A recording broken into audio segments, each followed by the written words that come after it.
So friends, आज के हम अपने इस वीडियो में बेसिकली हम मियोसिस को सिंप्लीफाई करने की कोशिश करेंगे। तो यहाँ पे देखिए, मियोसिस जो है उसको हम लोग रिडक्शनल डिवीज़न के नाम से भी जानते हैं। कौन सा डिवीज़न? रिडक्शनल डिवीज़न ना। तो रिडक्शनल डिवीज़न अब ये कैसे है, इसी बात को हमें इस पूरे अपने टॉपिक के अंदर क्या करना है, प्रूफ करना है। ठीक है ना। तो जैसे देखिए, जैसे माइटोसिस के अंदर हमने बात किया ना कि माइटोसिस जो सेल डिवीज़न है, या हम उसको सेल साइकिल बोल रहे थे, तो सेल साइकिल के अंदर हमें दो स्टेप देखने को मिलते थे। एक को हम इंटरफेस बोलते थे, बोलिए, एक को हम क्या बोलते थे? G1 S G2। ये तीनों को इकट्ठे मिला के हम क्या नाम दे रहे थे? इंटरफेस। ठीक है ना। तो वैसा ही कह रहे हैं कि यहाँ भी इंटरफेस क्या होगा, कॉमन होगा। तो वो आप जाके पिछले वीडियो में, इंटरफेस वाले वीडियो में एक बार उसको देख के यहाँ पे कह रहे हैं कि बहुत सारी बातों को आप सीख सकते हैं, समझ सकते हैं। ठीक है ना।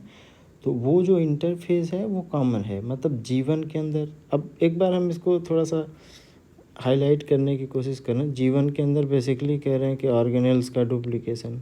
ठीक है ना। सिंथेटिक फेज के अंदर जैसे मेन जो कह रहे हैं होता है वो डीएनए का डुप्लीकेशन होता है। बोलिए, मेन जो होता है डीएनए का डुप्लीकेशन। और क्या बताया था आपको? आपको याद होगा तो यहाँ पे सेंट्रियोल,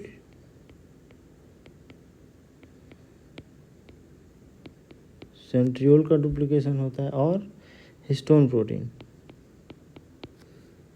ठीक है ना। G2 के अंदर हमने क्या बताया था कि ट्यूबुलिन प्रोटीन सिंथेसाइज होता है, जो आगे चल के ट्यूबुलिन प्रोटीन जो आगे चल के स्पिंडल फाइबर बनाएगा। क्या बनाएगा? Spindle fibre. ठीक है ना। अब उसके बाद कह रहे हैं कि यहाँ का जो ये एम फेज़ है, बेसिकली इस एम फेज़ को माइटोटिक फेज़ ना बोल के इसको क्या बुलाते हैं? Meiotic phase. क्या बोलेंगे इसको? इसको हम बोलेंगे मियोटिक फेज़। ठीक है ना। अब ये जो कह रहे हैं कि जो मियोटिक फेज़ है, इसको हम दो पार्ट में कैटेगराइज करते हैं, मियोसिस 1। ठीक है ना, मियोसिस 1 एंड मियोसिस 2। ठीक है ना।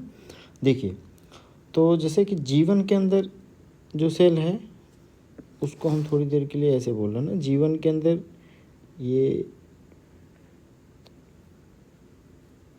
इस सिचुएशन में सेल है, एस में आके वो कुछ ऐसी हो गई। देखिए, तो सिंथेटिक फेज़ के बारे में वहाँ पे हमने आपको डिटेल में बात किया था ना। सिंथेटिक फेज़ में बोला था अमाउंट ऑफ डीएनए, क्या बोले थे? अमाउंट ऑफ डीएनए डबल होता है, लेकिन सेल की प्लॉइडी कह रहे हैं कि नहीं बदलती है। तो देखिए, अमाउंट ऑफ डीएनए ये कह रहे हैं कैपिटल एन, और इसको क्या बोल रहे हैं? कैपिटल एन, यानी 2 कैपिटल एन, यहाँ 2 कैपिटल एन और 2 कैपिटल एन, यानी कितना होगा ये? 4 कैपिटल एन। तो यहाँ पे अमाउंट ऑफ डीएनए कितना है? 2 कैपिटल एन। यहाँ कितना हो गया? 4 कैपिटल एन, यानी अमाउंट ऑफ डीएनए डबल हो गया। ठीक है ना। प्लॉइडी आप देखिए सेल की, यहाँ क्या है? 2 स्मॉल एन, यहाँ भी कितनी है ये प्लॉइडी? 2 small N. ठीक है ना। अब इसके बाद अब G2 में क्या होगा? G2 में वही है कि ट्यूबुलिन प्रोटीन स्पिंडल फाइबर के लिए, बाकी कह रहे हैं कि ये सिचुएशन कुछ ऐसी ही रह जानी है। अब जब मियोसिस 1 होगा तो मियोसिस 1 के एंड में एक सेल डिवाइड कर जाती है 2 में। देखिए, ये कुछ पहले फंडामेंटल सीखेंगे, उसके बाद जब कंप्लीट प्रोसेस सीख जाएंगे तो ये डायग्राम में क्या हमने डिफरेंट कलर रिप्रेजेंट किया है वो आपको आराम से समझ में आ जाएंगी बात है। ठीक है ना। तो मियोसिस 1 के एंड में एक सेल डिवाइड करती है कितने सेल में? 2 सेल में। एक सेल डिवाइड करती है कितने में? 2 में। ठीक है ना। अब दोनों सेल को अगर आप ध्यान से देखने की कोशिश करेंगे तो आपको क्या दिखेगा कि सर ये देखिए, ये सेल कह रहे हैं कि एक सेल के अंदर अमाउंट ऑफ डीएनए को कितना बोल रहा है? 2 कैपिटल एन। इसके पास भी कितना बोल रहे हैं? 2 कैपिटल एन। क्यों? क्योंकि अभी यहाँ पे कह रहे हैं कि एक सेल के अंदर कितना क्रोमेटिड कितना है? Double chromatid. ठीक है ना। और सेल की प्लॉइडी देखिए आधी हो गई। यहाँ पे कह रहे हैं कि अभी इसके पहले हम डाइप्लॉइड स्टेज में चल रहे थे, यहाँ प्लॉइडी आके कितनी हो गई, हैप्लॉइड नेचर की, ठीक है ना। तो ये कह रहे हैं कि इसको मियोसिस वन। अच्छा, मियोसिस वन में आप क्या देख पा रहे हैं, मियोसिस वन में हम देख पा रहे हैं कि सर अमाउंट ऑफ डीएनए पर सेल, ठीक है ना, अमाउंट ऑफ डीएनए पर सेल आधा हुआ है, और ठीक है, और क्या हुआ है यहाँ पे, और आपको क्या देखने को मिल रहा है ना, सेल की जो प्लॉइडी है, अगर यहाँ से आप करें कंपेयर करेंगे, यहाँ से कंपेयर करेंगे तो हमें क्या दिख रहा है कि प्लॉइडी क्या हो गई, आधी हो गई, ठीक है ना, प्लॉइडी क्या हो गई, आधी हो गई। अब ये कह रहे हैं कि एक सेल डिवाइड करता है कितने में, 2 में, ठीक है। यानी यहाँ पे आके हमारा मियोसिस वन कंप्लीट हो चुका है। अब क्या शुरू होगा हमारा, मियोसिस सेकेंड, ठीक है ना, मियोसिस सेकेंड। तो मियोसिस वन और मियोसिस टू के बीच में एक टाइम लैग आता है। मियोसिस वन और मियोसिस टू के बीच में एक गैप आएगा जिसको हम लोग इंटरकाइनेसिस के नाम से जानते हैं। किस नाम से जानते हैं, इसको हम लोग इंटरकाइनेसिस के नाम से जानते हैं, ठीक है ना। तो इंटर मतलब 2, काइनेसिस मतलब ब्रेकडाउन, मतलब 2 ब्रेकडाउन के बीच का गैप को हम क्या नाम देते हैं, इंटरकाइनेसिस, ठीक है ना। अब ये कह रहे हैं कि जो दोनों सेल हैं, ये दोनों कह रहे हैं रिजल्टिंग सेल हैं, ये दोनों एंटर करती हैं मियोसिस सेकेंड में, और फर्दर ये दोनों डिवाइड कर जाती हैं 2-2 में, ठीक है ना। तो आपको eight the end of meiosis second कितना सेल कह रहे हैं, कितना सेल का नंबर मिलेगा, 4, ठीक है ना। और यहाँ ये जो 2 से मतलब 2 सेल का ये जो सेट है, ये 2 सेल का ये जो सेट है, इनको नाम दिया जाता है डायड ऑफ द सेल, ठीक है ना, इनको नाम दिया जाता है डायड ऑफ द सेल, ठीक है। तो यहाँ तक ये है हमारा बेसिक। देखिए, तो मियोसिस सेकेंड, अगर मियोसिस सेकेंड को आप अच्छे से ऑब्जर्व करने की कोशिश करेंगे तो आपको चीज़ें दिखेंगी। देखिए, मियोसिस सेकेंड जो है, बेसिकली मियोसिस सेकेंड में एक सेल डिवाइड की 2 में, ठीक है ना। तो अब यहाँ से आप इसको कंपेयर करने की कोशिश करिए कि हैप्लॉइड पहले भी थी, ये अभी भी क्या रही है, हैप्लॉइड रही है। यहाँ अमाउंट ऑफ डीएनए कितना है, 2 कैपिटल एन, यहाँ अमाउंट ऑफ डीएनए कितना हो गया, 1 कैपिटल एन, ठीक है ना। तो ये कह रहे हैं कि यहाँ तक हमें इन चीज़ों को देखना है। अब हम स्टेप बाय स्टेप थोड़ा सा इसको और डिटेल में देखने की कोशिश करेंगे। तो मियोसिस वन के फर्दर 4 स्टेप होते हैं, कितने, 4 step, prophase one, metaphase one, prophase one, metaphase one, anaphase one and telophase one. Telophase one complete होगा, ठीक है ना, कैरियोकाइनेसिस होगा, साइटोकाइनेसिस होगा, एक सेल डिवाइड कर जाएगा कितने में, 2 में, एक सेल डिवाइड कर जाएगा कितने में, 2 में। उसके बाद कह रहे हैं कि मियोसिस सेकेंड स्टार्ट होगा, मियोसिस वन कंप्लीट हो चुका। तो मियोसिस वन और मियोसिस टू के बीच में एक टाइम गैप आएगा जिसको हम लोग इंटरकाइनेसिस के नाम से जानते हैं, वो हमने आपको बता दिया। उसके बाद शुरू होगा मियोसिस सेकेंड। अब मियोसिस सेकेंड को ध्यान रखना, मियोसिस सेकेंड को बोलते हैं, meiosis second is equivalent to mitosis, meiosis second is equivalent to mitosis. इसके भी 4 कह रहे हैं फर्दर सब स्टेप होते हैं। प्रोफेज सेकेंड, देखिए prophase second, metaphase second, anaphase second and telophase second, ठीक है ना। तो टीलोफेज सेकेंड कंप्लीट होगा, मतलब कैरियोकाइनेसिस कंप्लीट होगा, फिर उसके बाद क्या होगा, साइटोकाइनेसिस, ठीक है ना। और लास्ट में आपको कितना सेल दिखेगा, 4, ठीक। अब यहाँ पे बोल रहे हैं कि जो मियोसिस वन है, मियोसिस वन के फर्दर 5 सब स्टेजेस होते हैं, कितने, 5 सब स्टेजेस होते हैं। इसको हम लोग leptotene, zygotene, pachytene, diplotene and diakinesis, कितने, 5 सब stages, leptotene, zygotene, pachytene, diplotene and diakinesis. अब ये कुछ हाइलाइट्स हैं, ठीक है ना। जैसे लेप्टोटीन को बुके स्टेज के नाम से जाना जाता है, तो अभी हम डिटेल में बात करने वाले हैं इन सब चीज़ों के बारे में, ठीक है ना। जाइगोटीन को सिनेप्टोटीन के नाम से भी जाना जाता है। Zygotene is also known as synaptotene. क्यों बोलते हैं, कैसे बोलते हैं, वो आगे हम देखेंगे, ठीक है ना। पैकिटीन में क्रॉसिंग ओवर होगा, पैकिटीन में क्रॉसिंग ओवर होगा, या यहाँ क्रॉसिंग ओवर को हम लोग रिकॉम्बिनेशन के नाम से जानते हैं। इसके बारे में भी डिटेल में बात करेंगे हम लोग। डिप्लोटीन के अंदर कैज़मेटा फॉर्मेशन होता है। अब ये कैज़मेटा क्या है, कैसे है, इसको भी हमें देखना है डिटेल में, ठीक है ना। डाइकाइनेसिस लास्ट स्टेज है, मतलब कह रहे हैं कि डाइकाइनेसिस पे हमारा प्रोफेज 1 कंप्लीट होता है, ठीक है ना। तो अब ये कह रहे हैं कि ये जो पांचों सब स्टेजेस हैं, इनको हम बारी बारी से देखने की कोशिश कर रहे हैं, ठीक है ना। तो अब यहाँ पे क्या होगा, देखिए लेप्टोटीन में, लेप्टोटीन की अगर हम बात करें तो यहाँ पे लेप्टोटीन में जो क्रोमैटिन थ्रेड है, क्रोमैटिन, देखिए क्रोमैटिन थ्रेड, क्रोमैटिन थ्रेड जो है वो कह रहे हैं कि वो कंडेंस होके किसका रूप ले चुका होगा, क्रोमोसोम का। किसका रूप ले चुका होगा, क्रोमोसोम का, ठीक है ना। और इस स्टेज में क्रोमोसोम जो होंगे वो उनको बोलेंगे कि वो लॉन्गेस्ट होते हैं और कैसे होते हैं, थिनेस्ट होते हैं, ठीक है ना। अब इसको कह रहे हैं बूके स्टेज लेप्टोटीन को हम क्यों बोलते हैं, तो देखिए क्रोमोसोम का जो कह रहे हैं जो सेंट्रियोल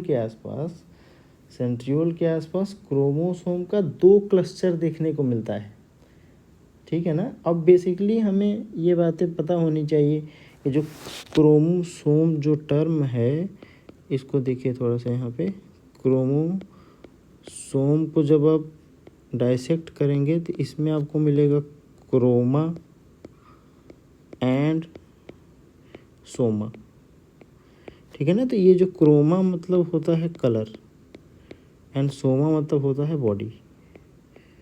तो क्रोमोसोम को कभी कभी हम लोग कलर्ड बॉडी के नाम से जानते हैं।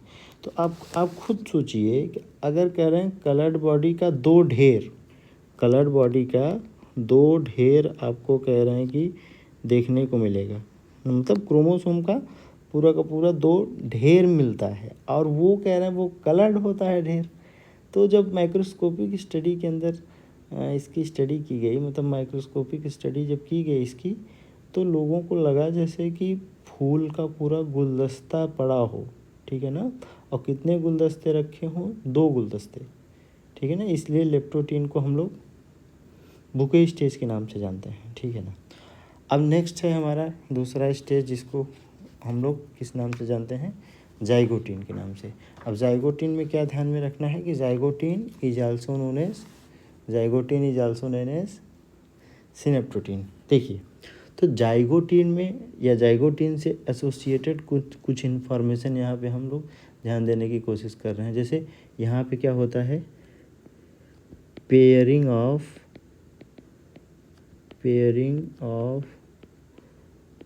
होमोलॉगस क्रोमोसोम, यानी होमोलॉगस क्रोमोसोम की क्या होती है, पेयरिंग। तो अब ये हमें आइडिया होना चाहिए, अगर ये ह्यूमन की सेल है तो इसके अंदर क्रोमोसोम का नंबर कितना होगा सर, 46। तो 46 से आप कितने पेयर बनाएंगे, ठीक है ना, 23 पेयर। अब ये 23 पेयर बनेंगे, ठीक है ना। तो एक पेयर में देखिए, एक पेयर में कह रहे हैं 2 होंगे, एक पेयर में 2 होंगे, तो एक होगा मैटरनल और दूसरा होगा पैटर्नल, ठीक है ना। जैसे कि मदर का कह रहे हैं जो क्रोमोसोम नंबर 1 होगा वो फादर के क्रोमोसोम नंबर 1 के साथ कह रहे हैं पेयरिंग करेगा, ठीक है ना। वैसे ही कह रहे हैं क्रोमोसोम नंबर 2 जो होगा वो 2 के साथ पेयर करेगा, 3 के साथ पेयर करेगा, ठीक है ना। तो ये आपको देखने को मिलता है, पेयरिंग ऑफ होमोलॉगस क्रोमोसोम पूछा जाएगा आपसे कहाँ देखने को मिलता है, तो आपको क्या बोलना है, जाइगोटीन में, ठीक है ना। अब ये जो क्रोमोसोम का जो पेयर होता है, पेयर ऑफ होमोलॉगस क्रोमोसोम, यानी कि पेयर ऑफ होमोलॉगस क्रोमोसोम, कह रहे ये होमोलॉगस क्रोमोसोम के पेयर को नाम दिया जाता है बाईवैलेंट। इनको क्या नाम देते हैं? बाईवैलेंट, या इसी को बोला जाता है टेट्राड। देखिए, तो बाईवैलेंट मतलब कह रहे हैं कि अगर क्रोमोसोम, जैसे क्रोमोसोम का जो पेयर होगा उसके अंदर नंबर कितना दिखेगा? 2। नंबर कितना दिखेगा? 2। और ये जो टेट्राड टर्म है, टेट्राड टर्म बेसिकली अगर इस ये कह रहे हैं कि जो क्रोमोसोम का पेयर है इसमें अगर आप क्रोमेटिड को काउंट करने की कोशिश करेंगे तो आपको कितने क्रोमेटिड दिखाई दे रहे हैं? 1 2 3 4। तो अगर क्रोमेटिड को कह रहे हैं गिनने चलेंगे आप तो कितने क्रोमेटिड होंगे यहाँ पे? 4। ठीक है ना। तो क्रोमेटिड के बिहाफ पे इसको हम टेट्राड बोलते हैं, और क्रोमोसोम के नंबर के बिहाफ पे इसको हम क्या नाम देते हैं? बाईवैलेंट। ठीक है ना। ये ज़रूरी बात है, इसको हमें ध्यान में रखना है। अब फिर कह रहे हैं कि a complicate structure will develop. देखिए ध्यान से क्या बोलने की कोशिश करना ना। A complicate structure will develop between homologous chromosome which is termed as synaptonymal complex। ये देखिए, ठीक है ना।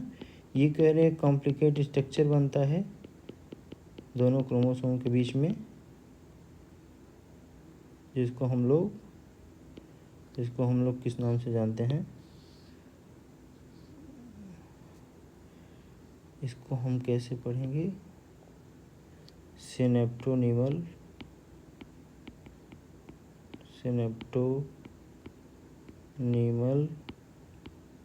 कॉम्प्लेक्स। तो डायरेक्ट क्वेश्चन यहाँ से आपसे पूछा जाता है कि सिनेप्टोनिमल कॉम्प्लेक्स आपको कहाँ देखने को मिलता है? तो क्या बताएंगे? जाइगोटिन में। ठीक है ना। अब पेयरिंग को क्या नाम दिया जाता है? पेयरिंग को बोलते हैं सिनेप्सिस। ये pairing of homologous chromosome is known as synapsis. तो यहाँ पे कह रहे हैं सिनेप्सिस होता है। इसी सिनेप्सिस के कारण कह रहे हैं कि इस जाइगोटिन को हम लोग सिनेप्टोटीन के नाम से भी जानते हैं। तो इतनी बात आपको ध्यान में रखना, ठीक है ना। दूसरा स्टेज हो गया। अब तीसरे स्टेज को हम लोग पैकिटीन के नाम से जानते हैं। और पैकिटीन में जो सबसे अगर बोला जाए कि पूरे डिवीज़न में, मतलब माइटोसिस मियोसिस सबको मिला के अगर कह रहे हैं कि जो सबसे ज़्यादा, ठीक है ना, सबसे ज़्यादा इम्पॉर्टेंट घटना है या जो सब स्टेज है वो कौन सा? हमारा पैकिटीन। तो पैकिटीन में क्या होगा? क्रॉसिंग ओवर होगा। पैकिटीन में क्रॉसिंग ओवर होगा। क्रॉसिंग ओवर को हम लोग रिकॉम्बिनेशन के नाम से भी जानते हैं, ठीक है ना। तो इस रिकॉम्बिनेशन को कराने के लिए इस स्टेज में एक एंजाइम प्रेजेंट होता है। मतलब पैकिटीन में क्रॉसिंग ओवर होगा। क्रॉसिंग ओवर को हम लोग रिकॉम्बिनेशन के नाम से भी जानते हैं। और रिकॉम्बिनेशन को कराने के लिए कहने कि एक एंजाइम प्रेजेंट होता है जिसे हम लोग रिकॉम्बिनेज के नाम से जानते हैं। इस एंजाइम का क्या नाम है? रिकॉम्बिनेज। अब कह रहे हैं जो रिकॉम्बिनेज है उसके आप समझिए कि दो हैंड हैं। एक तरीके से हम बोल सकते हैं इसके 2 हाथ हैं, ठीक है ना। एक हाथ एंडोन्यूक्लियस कहलाता है, बोलिए, और दूसरा क्या कहलाता है? लाइगेज, ठीक है ना। तो एंडोन्यूक्लियस क्या करता है बेसिकली? अब देखिए, जैसे कि अभी हमने जाइगोटिन में क्या बताया? जाइगोटिन में कह रहे हैं कि सिनेप्सिस हो चुकी है, ठीक है ना। तो अब समझिए थोड़ा सा इसको, सिनेप्सिस हो चुकी यानी क्रोमोसोम का पेयर जो है वो इस तरीके से आपको दिख रहे होंगे। अब इनको बोल रहे हैं कि ये होमोलॉगस पेयर है। इनको क्या बोल रहे हैं? होमोलॉगस पेयर है, ठीक है ना। तो अब ये यहाँ पे क्या होना है? डीएनए का एक्सचेंज होना है। डीएनए का एक्सचेंज होना है। तो अब देखिए जो एक्सचेंज वाला पार्ट है वो बहुत ज़रूरी है, उसको समझना। देखिए इसको ओवरऑल हमने बोला क्या? होमोलॉगस पेयर, ठीक है ना। एक बात तो ये क्लियर है कि जो क्रोमोसोम वो कैसा होना है? उसको होमोलॉगस पेयर होना है। देखिए अब ये दोनों कह रहे हैं कि अगर क्रोमेटिड 1 2 3 4 ऐसा हम बोलें तो इसमें कह रहे हैं क्रोमेटिड 1 और 2 क्या हैं? सिस्टर है। क्रोमेटिड 1 और 2 क्या हैं? सिस्टर क्रोमेटिड है, ठीक है ना। और क्रोमेटिड 3 और 4 आपस में सिस्टर हैं। क्रोमेटिड 3 और 4 आपस में सिस्टर क्रोमेटिड है। अब देखिए जो डीएनए का जो एक्सचेंज होना है वो या तो कह रहे हैं दो और तीन के बीच में होगा। एक्सचेंज कहाँ होगा? या तो 2 और 3 के बीच में होगा या 1 और 4। तो देखिए जब 1-4 में कह रहे हैं कि जब एक्सचेंज होना होगा, ठीक है ना, तो 2 और 3 जो है वो अपोजिट साइड में चले जाएंगे, ठीक है ना। तो ये 1 और 2 आपस में क्या है? सिस्टर क्रोमेटिड है, सिस्टर क्रोमेटिड। 3 और 4 आपस में क्या है? Sister chromatid. तो ये देखिए अब जो कह रहे हैं जो डीएनए का एक्सचेंज होना है वो किसके किसके बीच में होना है? 2 और 3 के बीच में। तो अगर आप ध्यान से देखने की कोशिश करिए ना तो 2 और 3 जो हैं वो आपस में सिस्टर क्रोमेटिड नहीं है। उनको हम क्या नाम देते हैं? 2 और 3 को आपस में क्या बोलेंगे? देखिए 2 और 3 आपस में क्या है? Non sister chromatid. ये आपस में क्या है? Non sister chromatid. ऐसे ही 1 और 4 आपस में क्या होंगे? 1 और 4 आपस में क्या होंगे? नॉन सिस्टर क्रोमेटिड, ठीक है ना। तो हमेशा कह रहे हैं कि जो डीएनए का एक्सचेंज होना है वो किसके किसके बीच में होना है? देखिए दो शर्त है यहाँ पे। एक तो कह रहे हैं होमोलॉगस पेयर ऑफ क्रोमोसोम का होना ज़रूरी है, ठीक है ना। और दूसरी बात क्या है यहाँ पे? होमोलॉगस पेयर ऑफ क्रोमोसोम के साथ साथ जो डीएनए का एक्सचेंज होगा वो किसके किसके बीच में होगा? वो नॉन सिस्टर क्रोमेटिड के बीच में होगा, ठीक है ना। अब इसका मतलब है कि डीएनए को आपको एक्सचेंज करना है। यहाँ का कह रहे हैं कुछ डीएनए का पार्ट, ठीक है ना, वो यहाँ से कह रहे हैं कि ये टूटेगा, यहाँ आके जुड़ेगा, और यहाँ का कुछ पार्ट टूटेगा, ठीक है ना। वो मतलब डीएनए की एक तरीके से हम देख पा रहे हैं कि सर अदला बदली हो रही है, ठीक है ना। अब इस अदला बदली में ये जितना सिंपल लग रहा है उतना सिंपल होना नहीं है एक्चुअल में, ठीक है ना। डीएनए की अदला बदली में पहले तो कह रहे हैं कि डीएनए का कटर होना चाहिए जो डीएनए को कह रहे हैं कि काटे, दोनों क्रोमेटिड से डीएनए को क्या करे? कट करे। तो कट करने के लिए कह रहे हैं कि इस रिकॉम्बिनेज एंजाइम का एक पार्ट होता है जिसको हम लोग नाम देते हैं एंडोन्यूक्लियस। क्या नाम देते हैं? तो एंडोन्यूक्लियस एक तरीके से यहाँ पे किसकी तरह काम कर रहा है? सीजर की तरह, ठीक है ना। दूसरा जो है अब खाली कह रहे हैं कि कट करके छोड़ नहीं देना है, उनको कट करना है। और अपोजिट कह रहे हैं कि यहाँ वाला सोचिए, यहाँ का कह रहे हैं कि जो यहाँ का जो भी कह रहे हैं कि ये इतना पार्ट है इसको यहाँ भेजना है और यहाँ के इतने पार्ट को यहाँ भेजना है। और खाली भेजना नहीं है, दोनों को जोड़ना भी है, ठीक है ना। तो जोड़ने का काम किसका है? लाइगेज का। जोड़ने का काम किसका है? लाइगेज का। थोड़ा सा इसको अगर आप ध्यान देंगे ना तो आपको याद रह जाएगा। अब सबसे ज़रूरी जो लाइन है वो क्रॉसिंग ओवर को, पहली बात तो क्रॉसिंग ओवर को हम लोग रिकॉम्बिनेशन के नाम से भी जानते हैं, ठीक है ना।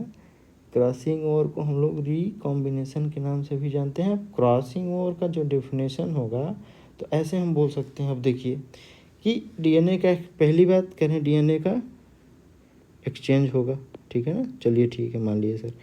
और कह रहे हैं किसके बीच में एक्सचेंज होगा? तो नॉन सिस्टर क्रोमेटिड के बीच में एक्सचेंज होगा, ठीक है ना। और क्या कंडीशन क्या ज़रूरी है? तो होमोलॉगस पेयर ऑफ क्रोमोसोम का पाया जाना ज़रूरी है, ठीक है ना। यानी देखिए इसको ऐसे बोल सकते हैं अंग्रेजी में ना, exchange of DNA between non sister chromatid of homologous pair of chromosome is known as crossing over. यानी क्रॉसिंग ओवर जो है वो डीएनए का एक्सचेंज है, ठीक है ना। डीएनए का एक्सचेंज है किसके बीच में? नॉन सिस्टर क्रोमेटिड के बीच में। किसके किसके बीच में? नॉन सिस्टर क्रोमेटिड के बीच में, ठीक है ना। और तीसरी कंडीशन क्या? होमोलॉगस पेयर ऑफ क्रोमोसोम का होना ज़रूरी है। Homologous pair of chromosome. तो आई होप आपको क्रॉसिंग ओवर का डिफिनीशन पता चल गया होगा, ठीक है ना। एक तो देखिए पहली कंडीशन क्या है कि होमोलॉगस पेयर ऑफ क्रोमोसोम होना चाहिए। अगर करें डीएनए का एक्सचेंज नॉन होमोलोगस क्रोमोसोम, जैसे कि पहला चौथे के साथ कुछ एक्सचेंज करेगा तो उसको हम क्रॉसिंग ओवर नहीं कह सकते, ठीक है ना। क्रॉसिंग ओवर हमेशा होमोलॉगस पेयर ऑफ क्रोमोसोम के नॉन सिस्टर क्रोमेटिड के बीच में होगा, ध्यान रखना है, ठीक है ना। तो ये हो गया हमारा पैकेटिन, ये बहुत ज़्यादा इम्पॉर्टेंट है। ये इसके बिना आप ऐसे समझिए, इसके बिना कह रहे पेपर सेट नहीं होता, एग्ज़ाम में कुछ न कुछ यहाँ से बात पूछी ही जाती है, ठीक है ना। अब नेक्स्ट है हमारा डिप्लोटीन। तो बोलते हैं कि diplotene begins by dissolution of synaptonymal complex, dissolution of synaptonemal complex, ठीक है ना। सिनेप्टोनिमल कॉम्प्लेक्स का डिसोल्यूशन होगा। Homologous chromosome starts repulsing each other, वो जो कह रहे हैं कि अब पेयरिंग हुई थी, वो एक दूसरे को क्या करते हैं, ठीक है ना, रेपल करना शुरू करते हैं। अब देखो रिपल्सन में क्या कंडीशन बनेगी, इसको समझ लीजिए थोड़ा सा। ये कह रहे हैं ये क्रोमोसोम, ठीक है, और यहाँ से कह रहे हैं कि ये दूसरा क्रोमोसोम। तो ये जो कह रहे हैं सिनेप्टोनिमल कॉम्प्लेक्स बना था, वो यहाँ से देखिए ऐसे ऐसे टूटना शुरू होगा। ये फाइनल वो पॉइंट है, ये फाइनली वो पॉइंट है जहाँ से कह रहे हैं कि जहाँ से डीएनए का एक्सचेंज हुआ है, ठीक है ना। तो ये एक्सचेंज वाला पार्ट जो है वो एक्स की तरह आपको दिखाई पड़ता है, देखिए। तो इसी एक्स शेप्ड स्ट्रक्चर को नाम दिया जाता है कैज़मेटा। आपसे पूछा जाएगा कैज़मेटा फॉर्मेशन कहाँ होता है, तो क्या बताना है सर, कैज़मेटा बनता है डिप्लोटीन में, ठीक है ना। कैज़मेटा बनता है डिप्लोटीन में, बस इतना सा ध्यान रखना है, ठीक है ना। और डाइकाइनेसिस में क्या होगा, डाइकाइनेसिस में बस एक बात याद रखना है आपको, ठीक है ना, कि terminalisation of कैज़मेटा, terminalisation of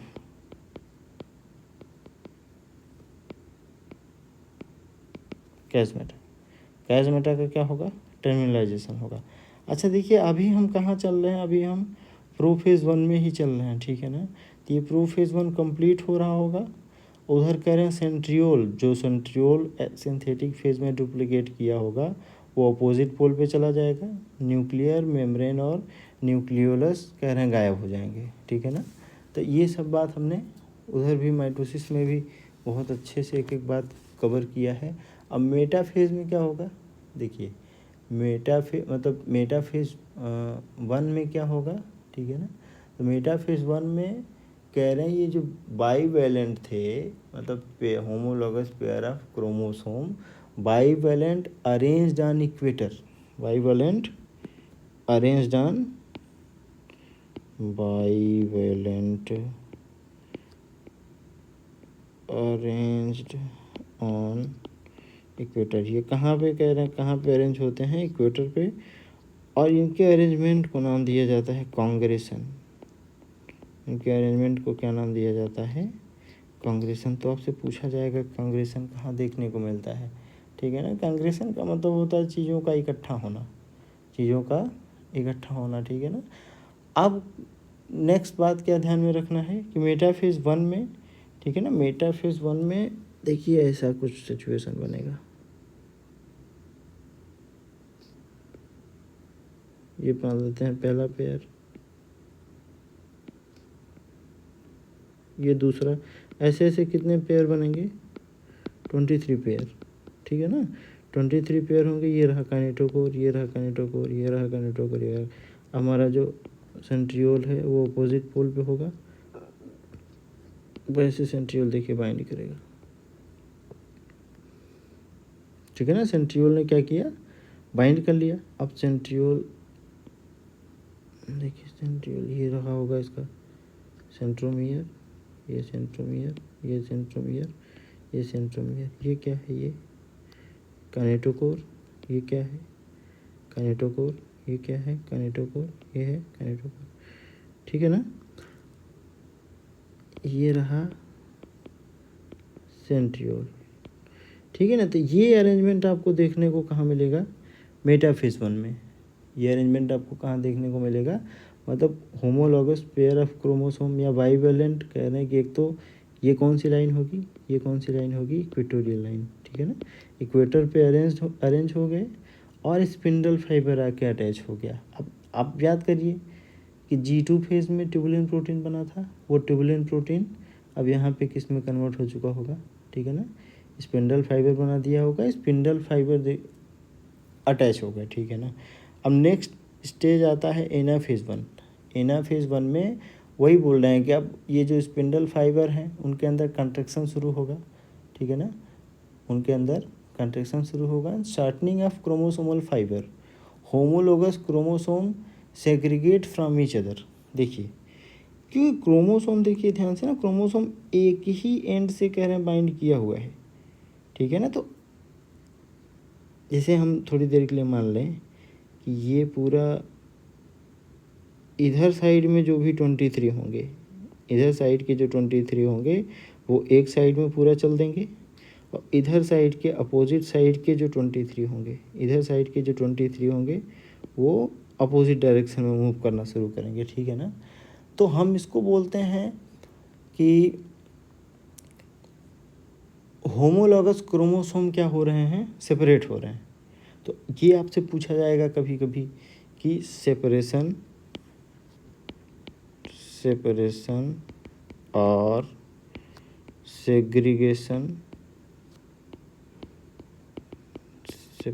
segregation of homologous pair of chromosome कहाँ देखने को मिलता है आपको, तो क्या बताना है, एनाफेज वन में, ठीक है ना। तो ये पूरा का पूरा, ये पूरा अरेंजमेंट देखिए मूव करेगा, ऐसा पूरा अरेंजमेंट मूव करेगा, ठीक है ना। इस मूवमेंट में सबसे ज़रूरी बात जो है वो आप नोटिस कर सकते हैं ना कि सर सेंट्रोमियर का क्या होगा, तो सेंट्रोमियर की सेहत पे कोई फ़र्क नहीं पड़ेगा, सेंट्रोमियर की सेहत पे कोई फ़र्क नहीं पड़ेगा, ठीक है ना। इसको कभी कभी डिसजंक्शन ऑफ क्रोमोसोम, यहाँ पे जो घटना घट रही है इसको डिसजंक्शन, मतलब जो जंक्शन बना था ना मेटाफेज में, जो जंक्शन बना था उस जंक्शन को आपने क्या कर दिया, ब्रेक कर दिया, तो डिसजंक्शनिंग ऑफ क्रोमोसोम बोलते हैं, ठीक है ना। और यहाँ पे आपको सेंट्रोमियर, ठीक है ना, सेंट्रोमियर इंटैक्ट होगा, मतलब अपनी ओरिजिनल, ठीक है ना, और ओरिजिनल जो भी उसकी सिचुएशन है उसी में प्रेजेंट होगा, ठीक है ना। अब इसके बाद कह रहे हैं कि लास्ट स्टेज आएगा टीलोफेज वन। तो टीलोफेज वन में फिर वही उसको जैसे रिवर्स ऑफ प्रोफेज बोलते थे ना, न्यूक्लियर मेम्ब्रेन और न्यूक्लियोलस फिर से कह रहे हैं अपीयर हो जाएंगे, ठीक है ना। और क्या बोल रहे हैं कि एक जो डाइप्लॉयड सेल थी वो डिवाइड हो गई 2 हैप्लॉयड सेल में, और दोनों रिजल्टिंग सेल को क्या नाम दिया हमने, डायड ऑफ द सेल। क्या नाम दिया था, डायड ऑफ द सेल। ऊपर हमने बात किया है इन सब चीज़ों के बारे में, ठीक है ना। अब इसके बाद कह रहे हैं कि अब क्या शुरू होगा, अब शुरू होगा सर, ठीक है ना, ये मियोसिस 1 कंप्लीट हो गया, मियोसिस 1 कंप्लीट होगा। अब आगे हमें सोचना है कि मियोसिस 2 के बारे में। तो मियोसिस 2 और मियोसिस 1 के बीच में जो गैप आएगा उसको हम नाम देते हैं इंटरकाइनेसिस। अब इसी इंटरकाइनेसिस में अब आप ध्यान दीजिए कि जो क्रोमोसोम मतलब जो सेल थी, जो एक सेल डिवाइड कर गई 2 में, तो उसके अंदर क्या ना, जो ऑर्गेनेल्स का जो आपने डुप्लीकेशन कराया था, जो डीएनए का डुप्लीकेशन कराया था, जो आप सेंट्रियोल की बात कर रहे हैं, तो जो एक सेल के अंदर 2 सेंट्रियोल थे, और जब एक सेल डिवाइड कर गई 2 में, तो अभी कह रहे हैं जो रिजल्टिंग या डॉटर सेल हैं उनके पास कितना सेंट्रियोल का कितना नंबर होगा, सिंगल सेंट्रियोल, ठीक है ना। और सिंगल सेंट्रियोल से आप कह रहे हैं सेल को या क्रोमोसोम को आप बेसिकली डिवाइड नहीं कर सकते, ठीक है ना, क्रोमोसोम को आप डिवाइड नहीं कर सकते। तो अब जब कह रहे हैं कि इसका ये मतलब होगा कि सर फिर 2 सेल जो रिजल्टिंग सेल हैं वो फर्दर डिवाइड करने जा रहे हैं, मतलब लास्ट में हमें 4 सेल मिलेगा। तो मियोसिस 1 के एंड में 2 सेल बना है, ठीक है ना। अब दोनों फर्दर कह रहे हैं डिवीज़न के लिए तैयार हो रहे हैं, तो वो डिवाइड करेंगे तो यहाँ पे आपको कितना सेल मिलेगा, लास्ट में 4 सेल मिलेगा। इसका ये मतलब हुआ कि अकेले इंटरफेस से काम नहीं चलेगा। माइटोसिस के अंदर एक इंटरफेस से काम चल जाता था, लेकिन मियोसिस के अंदर सेकेंड इंटरफेस की ज़रूरत पड़ेगी, ठीक है ना। तो सेकेंड इंटरफेस में सब कुछ फर्स्ट इंटरफेस के जैसा होता है, इंटरफेस फर्स्ट के जैसा होता है। बस एक बात यहाँ पे हमें जो सबसे ज़रूरी है, जो हमें ध्यान में रखना है, वो ये कि सेकेंड इंटरफेज में डीएनए का नो डीएनए रेप्लिकेशन और डुप्लिकेशन, ये सबसे बड़ी बात है, ठीक है ना। बस इसी को कह रहे हैं कि आपको याद रखना है, इसको स्टार मार्क करिए, इसको याद रखिए, ठीक है ना। अब यहाँ से शुरू होता है मियोसिस सेकेंड का दौर। तो मियोसिस सेकेंड जो है वो इक्विवेलेंट किसके है, माइटोसिस के। अब माइटोसिस के बारे में हमने डिटेल में चीज़ों को सीख रखा है, ठीक है ना। तो प्रोफेज सेकेंड में फिर वही बात है, प्रोफेज सेकेंड में कुछ नहीं होगा, ठीक है ना। न्यूक्लियर मेम्ब्रेन डिसअपीयर होगा, ठीक है ना। न्यूक्लियर मेम्ब्रेन धीरे धीरे और ऑर्गेनेल जो हैं वो वही साइटोप्लाज्म में डिजॉल्व हो जाएंगे। तो इसमें कुछ भी ज़रूरी इन्फॉर्मेशन ज़्यादा नहीं है, ये आसान सी बात है, ठीक है ना। नेक्स्ट है हमारा मेटाफेज सेकेंड। तो मेटाफेज सेकेंड में फिर से कह रहे हैं क्रोमोसोम कहाँ अलाइन होंगे, फिर से इक्वेटर पे आएंगे। अब देखिए वहाँ पे जो 46 क्रोमोसोम थे मियोसिस 1 में, एक सेल के अंदर 46 क्रोमोसोम थे। जब वो 2 में डिवाइड की तो एक सेल को कितना क्रोमोसोम मिला होगा, 23। दूसरे को कितना मिला होगा, 23, ठीक है ना। इसमें कंफ्यूज नहीं करना है। तो अब यहाँ पे जैसे हम माइटोसिस में बात करते थे, माइटोसिस के मेटाफेज में 46 क्रोमोसोम को अरेंज करते थे इक्वेटर पे, याद करिए कितने क्रोमोसोम को, 46 क्रोमोसोम को। लेकिन मेटाफेज यहाँ पे कह रहे हैं जो सेकेंड मेटाफेज में हम सेकेंड मियोसिस के अंदर चीज़ों को जो पढ़ेंगे, तो वहाँ पे एक सेल के अंदर 46 क्रोमोसोम अब बचा ही नहीं है। मियोसिस सेकेंड में जब सेल एंटर कर रही है तो एक सेल के अंदर कितना क्रोमोसोम का नंबर है, 23। तो 23 क्रोमोसोम को, इसको बोलना है इक्वेटर। इसी इक्वेटोरियल लाइन पे कितने क्रोमोसोम हैं, कितने क्रोमोसोम है हमारे पास, 23 क्रोमोसोम। तो 23 क्रोमोसोम को अरेंज किया जाता है। अब अरेंजमेंट के बाद दूसरी ज़रूरी इन्फॉर्मेशन क्या है कि फिर से कह रहे हैं कि स्पिंडल फाइबर को, अब देखिए अब इस कंडीशन में थोड़ा सा अंतर है जो उसको क्लियर कट समझ लीजिए। अब यहाँ पे क्रोमोसोम इस सिचुएशन में है, ठीक है ना, क्रोमोसोम इस सिचुएशन में है, मतलब एक क्रोमोसोम के पास 2 क्रोमेटिड है। अब यहाँ से करें स्पिंडल फाइबर आके जुड़ेगा, देखिए स्पिंडल फाइबर, ठीक है ना। तो आप कहेंगे कि सर ये 2 सेंट्रियोल कहाँ से आ गए, तो हमने क्या बोला है ना कि सिंथेटिक फेज में सिर्फ डीएनए का रेप्लिकेशन या डुप्लीकेशन नहीं होगा, ठीक है ना। लेकिन सिंथेटिक फेज में, सेकेंड इंटरफेज के सिंथेटिक फेज में सेंट्रियोल का डुप्लीकेशन होना पड़ेगा, कंपलसरी है। नेक्स्ट स्टेज, ठीक है ना, ये मेटाफेज की बात हो गई। अब कह रहे हैं कि जो और ज़रूरी इन्फॉर्मेशन है वो रिलेटेड किससे है, एनाफेज सेकेंड से। देखिए अब फिर से कह रहे हैं कि ये जैसे कि हमारा स्पिंडल फाइबर है, स्पिंडल फाइबर के अंदर हमें पता है कि सर यहाँ पे टेंशन जनरेट होगा। वो टेंशन क्या करता है, सेंट्रोमियर को तोड़ देता है। वो टेंशन क्या करता है, सेंट्रोमियर को तोड़ देता है। अच्छा देखिए सेंट्रोमियर, देखिए सेंट्रोमियर ये वाला पॉइंट है बेसिकली, ये है सेंट्रोमियर, ये है सेंट्रोमियर। तो सेंट्रोमियर ने देखिए ये रहा क्रोमेटिड। तो सेंट्रोमियर ने कर क्या रखा है, क्रोमेटिड को आपस में अटैच करके रखा है। सेंट्रोमियर जब ब्रेक कर जाएगा, सेंट्रोमियर जब टूट जाएगा तो क्रोमेटिड क्या हो जाएंगे, अलग अलग हो जाएंगे। तो इसमें क्या होगा, आपको क्या देखने को मिलता है, क्रोमेटिड सेपरेशन टेक्स प्लेस, ठीक है ना, क्रोमेटिड सेपरेशन। जबकि एनाफेज 1 में हमने क्या दिखाया था आपको, एनाफेज 1 में होमोलॉगस पेयर ऑफ क्रोमोसोम का डिसजंक्शनिंग होता था, ठीक है ना, विदाउट डिस्टर्बिंग सेंट्रोमियर। वहाँ पे सेंट्रोमियर की सेहत पे हमने फिर से आपको बोला था ना, सेंट्रोमियर की सेहत पे कोई फ़र्क नहीं पड़ेगा। लेकिन यहाँ पे क्या होगा, यहाँ सेंट्रोमियर क्या करेगा, टूट जाएगा। सेंट्रोमियर के टूटने का क्या मतलब है कि दोनों क्रोमेटिड अलग अलग, दोनों क्रोमेटिड अलग अलग, ठीक है ना। तो क्रोमेटिड क्या हो जाएंगे, सेपरेट हो जाएंगे, ठीक। टेलोफेज सेकेंड में क्या देखें, at the end of telophase second 4 haploid daughter cells are form. कितने डाटर सेल, 4 डाटर सेल बनेंगे, ठीक है ना। फिर वही कह रहे हैं कि कैरियोकाइनेसिस होगा, साइटोकाइनेसिस, ठीक है।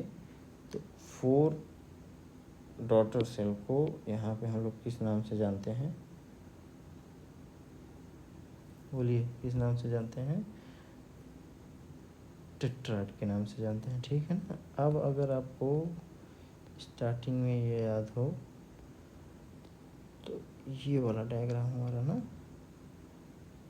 ये डायग्राम, तो इस डायग्राम में अब आप इसको क्लियर कट आप एकदम एग्जैक्ट देख सकते हैं क्या मामला है, ठीक है ना। इसको हम पहले यहाँ एक बार समझने की कोशिश करते हैं कि हुआ क्या है बेसिकली, फिर उसके बाद हम क्या कर लेंगे, वहाँ से डायग्राम में कंपेयर कर लेंगे, आराम से चीज़ें हमें समझ में आ जाएंगी। देखिए तो सेल की ये हालत थी, ठीक है ना, देखिए ये ऐसी सिचुएशन थी एकदम से हम, ठीक है ना, जस्ट इसने एंटर किया है, जीवन में एंटर किया, ठीक है ना।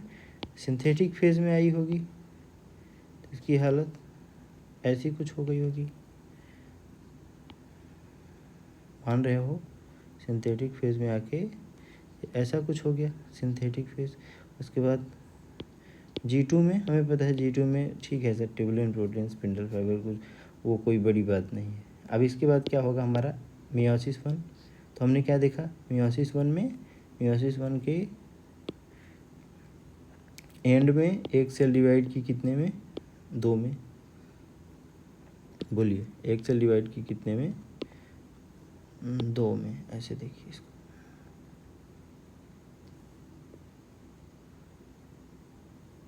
ठीक है, 2 सेल में डिवाइड की और ये सिचुएशन हुई,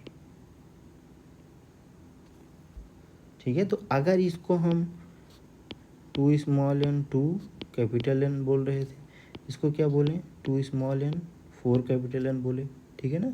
इसको क्या बोलें, small N and 2 capital N, इसको क्या बोलें, स्मॉल एन एंड 2 कैपिटल, ठीक है ना। तो ये रहा हमारा मियोसिस 1। तो मियोसिस 1 के एंड में आपको 2 सेल मिले, ठीक है ना, 2 सेल मिले। अब ये दोनों सेल कहाँ एंटर करेंगे, दोनों, ये दोनों सेल कहाँ एंटर करेंगे, मियोसिस सेकेंड में। और दोनों देखिए डिवाइड कैसे करते हैं, ठीक है ना। ये देखिए,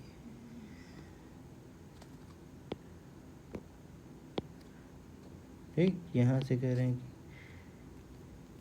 कि दोनों को कह रहे हैं, ये दोनों क्रोमेटिड को जब आप अलग अलग करेंगे, ठीक है, तो ये यहाँ से अलग अलग होंगे, तो ऐसी कुछ सिचुएशन आएगी, ये अलग हो गया, ये अलग हो गया, ठीक है ना। यहाँ से कह रहे हैं कि आप इसको तोड़िए, ये है, ठीक है, इसको तोड़ेंगे तो दोनों क्रोमेटिड अलग अलग होके 2 सेल और बनाएंगे, ठीक है। तो ये ऐसे कुछ बनेगा, ठीक है ना। तो लास्ट में आपको कितनी सेल मिली, 4 सेल, बोलिए कितनी सेल मिली, 4 सेल। इसके अंदर इसकी प्लॉइडी कितनी, small N amount of DNA capital N, ploidy small N amount of DNA, ploidy small N amount of DNA capital N, ploidy small N amount of DNA capital N, ठीक है ना। तो meiosis second में क्या हुआ, देखिए ध्यान से, स्मॉल एन, ठीक है, और 2 कैपिटल एन, 1 कैपिटल एन, ठीक है ना। यानी मियोसिस सेकेंड का पर्पज है, मियोसिस सेकेंड का पर्पज है। आपसे सवाल पूछा जा सकता है ना, what is the purpose of meiosis second, तो क्या बताना है यहाँ पे, मियोसिस सेकेंड का पर्पज है अमाउंट ऑफ DNA को आधा करना। देखिए ध्यान से, अमाउंट ऑफ DNA यहाँ कितना हो गया, आधा हो गया, ठीक है ना। यहाँ पे कह रहे हैं सेल की प्लॉइडी जो है वो उतनी ही रही, ठीक है। अब आप देखिए इस डायग्राम को, ये देखिए, यहाँ से कह रहे हैं जीवन में सेल एंटर कर रही है, इसको देखिए, जीवन में ये सेल कह रहे हैं एंटर की, यहाँ कह रहे सिंथेटिक फेज में यह हालत रही, फिर G2 में ये रही। अब मियोसिस 1 में हमें पता है ना, मियोसिस 1 में अब देखिए मियोसिस 1 के प्रोफेज 1 के पैकिटीन में हमने क्या देखा, क्रॉसिंग ओवर हो गया। क्रॉसिंग ओवर होने के बाद देखिए ये पहले, ठीक है ना, ये क्रॉसिंग ओवर होने से पहले की सिचुएशन ये है। क्रॉसिंग ओवर होने के बाद ऐसी कुछ सिचुएशन आएगी, अप्रिशिएट कर रहे हैं, ठीक है ना, कि दोनों के बीच में कह रहे हैं कैसा ऐसा कुछ, ठीक है ना। ये कह रहे हैं अदला बदली वाला रेंज है, ये वो पार्ट है जहाँ क्रोमोसोम की अदला बदली हुई, ठीक है ना। तो मियोसिस 1 के एंड में 2 सेल बने, इनको क्या नाम दिया हम, दे रहे थे हम डायड ऑफ द सेल। अब ये जो दोनों सेल हैं वो फर्दर कहाँ एंटर करेंगे, मियोसिस 2 में, मियोसिस 2 के एंड में, ठीक है ना, कि वही बात किया हमने ना। देखिए इसको, इसका जब सेंट्रोमियर जो है वो सेपरेट होगा तो एक कह रहे हैं कि एक ये सेल बनेगी, एक ये सेल बनेगी, एक ये सेल बनेगी। जब ये टूटेगी तो यहाँ से ये 2 सेल बनाएंगी, ठीक है ना। और जो रिजल्टिंग सेल हैं उनके अंदर अमाउंट ऑफ DNA कितना है, कैपिटल N, उस सेल की प्लॉइडी कितनी है, स्मॉल n, ठीक है ना। ये एकदम एग्जैक्ट आपको पता होना चाहिए। अब देखिए इसमें जो आपको चीज़ें दिखाई दे रही हैं, थोड़ा सा यहाँ से कुछ क्वेश्चन कभी कभी पूछे जाएंगे। देखिए अगर इसको 1 बोलूँ, इसको 2 बोलें, इसको 3 बोलें, इसको 4 बोलें थोड़ी देर के लिए, ठीक है ना। तो अगर इसको आप कायदे से देख पा रहे हैं तो एक आइडिया आपको लग रहा होगा ना। ध्यान से देखिए कि इसमें 1 और 4 जो है, 1 और 4, ठीक है ना। तो 1 और 4 में तो क्रॉसिंग ओवर हुआ नहीं है, और जिनके अंदर क्रॉसिंग ओवर नहीं होगा, हम क्या बोल सकते हैं सर, जिनके अंदर क्रॉसिंग ओवर नहीं होगा उनको हम पेरेंटल टाइप कह सकते हैं, बोलिए। और जिनके जिनके बीच में एक्सचेंज होगा, जैसे कि 2 और 3 के बीच में एक्सचेंज हुआ है, तो इनको हम क्या बोल सकते हैं, नॉन पेरेंटल टाइप। जिनके बीच में एक्सचेंज हो गया तो वो जैसे थे वैसे नहीं रहे, कुछ और हो गए, जैसे थे वैसे नहीं रहे, वो कुछ और हो गए, मतलब बदल गए, तो उनको क्या नाम दिया जा रहा है यहाँ पे, नॉन पेरेंटल टाइप, ठीक है ना। तो पेरेंटल टाइप को हम और क्या बोल सकते हैं, हम ऐसे कहना कि पेरेंटल टाइप के इसीलिए रह गए क्योंकि उनके अंदर क्रॉसिंग ओवर या रिकॉम्बिनेशन नहीं हुआ। तो इसको हम एक और नाम दे सकते हैं, इसको हम बोल सकते हैं नॉन रिकॉम्बिनेंट। अगर कह रहे हैं कि पेरेंटल को आपने नॉन रिकॉम्बिनेंट बोला, तो जो नॉन पेरेंटल की ओरिजिन हुई है वो किसकी वजह से हुई है, वो सर वो क्रॉसिंग ओवर की वजह से हुई है। वो किसकी वजह से हुई है, क्रॉसिंग ओवर की वजह से हुई है। तो क्रॉसिंग ओवर की वजह से हुई है तो हम नॉन पेरेंटल टाइप को क्या रिकॉम्बिनेंट टाइप भी बोल सकते हैं, हाँ सर ज़रूर बोल सकते हैं, रिकॉम्बिनेंट टाइप। तो क्या बोल सकते हैं, रिकॉम्बिनेंट टाइप। तो आप देखिए कह रहे हैं कि जो आपको 4, ठीक है ना, 4 कह रहे हैं कि 4 गैमेट बन रहे हैं, उसमें से 50% पेरेंटल टाइप के हैं और 50% कैसे हैं, नॉन पेरेंटल। 50% कैसे हैं, पेरेंटल टाइप के, और 50% कैसे हैं, नॉन पेरेंटल टाइप के। अरे ठीक है। तो फ्रेंड्स आई होप कि ये चीज़ें आपको क्लियर हुई होंगी, ठीक है। तो नेक्स्ट वीडियो में हम लोग बात करेंगे, कि ये मियोसिस का सिग्निफिकेंस क्या है, मियोसिस का सिग्निफिकेंस क्या है, सिग्निफिकेंस ऑफ मियोसिस एंड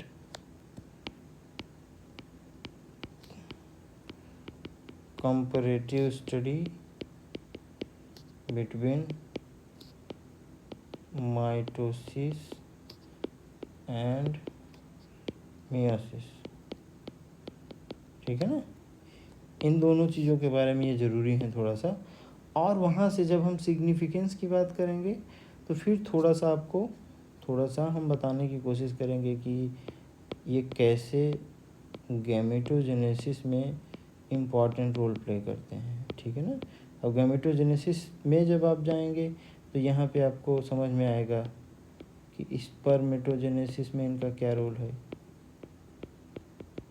बोलिए इनका क्या रोल है। ooजेनेसिस में, माइक्रोस्पोरोजेनेसिस,